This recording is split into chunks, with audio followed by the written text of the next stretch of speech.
Alderdi Popularrak osoko emendakina ezarriko dio Eusko Jaurlaritzak aurkeztutako aurrekontu proposamenari, naiz eta oraindik ere negoziaketaren atea itxi ez duen. Anton Damborenea legebiltzarkide Popularrak esandakoaren arabera, ez dute motiborik aurkitzen aurrekontuak babesteko, Inigo Urkulluren gobernua ez baita proposamen erreala garatzeko ardura hartzeko gai izan.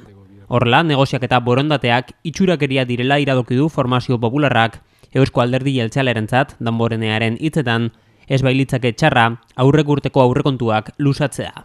Halere, aukera honek desajuste ekonomiko nabarmena suposatuko lukeela uste du PPek, diru sarrera txikiagoa izango baita, eta ondorioz, gastu aurreikuspen denak desitxuratuko bailirake. Que a día de hoy no conocemos ninguna propuesta del gobierno vasco. Urkulluren lantaldearen kudeaketa ez du inolaz ere ontzat hartzen PPek, izan ere, neurri efektista eta mediatikoen atzean edukirik ez dagoela aipatu dute. Horrela, autonomoei bideraturiko laguntza plana adibide gisa hartuta, aurreko legegintzaldiko ekimena dela nabarmendu du Damboreneak.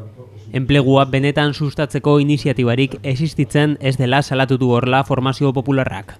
Aurrekontuengana bueltatuta, osoko emendakinaren erabakia esartzeko beste alternatibarik ez du ikusten PPek, beste hainbat arrazoiren artean, grina soberanistak babestuko dituen jarrera sustatzen duelako. Zentzu hontan, partida hutsal bezala hartzen ditu Euskal Enbaxadetan dirua inbertitzea edo Ipar Euskal Herrian ikastoletarako dirua bideratzea. Popularren hitzetan, langabeziari aurre egiteko oztopoak dira kutsu soberanistaren tankera duten ekimen hauek.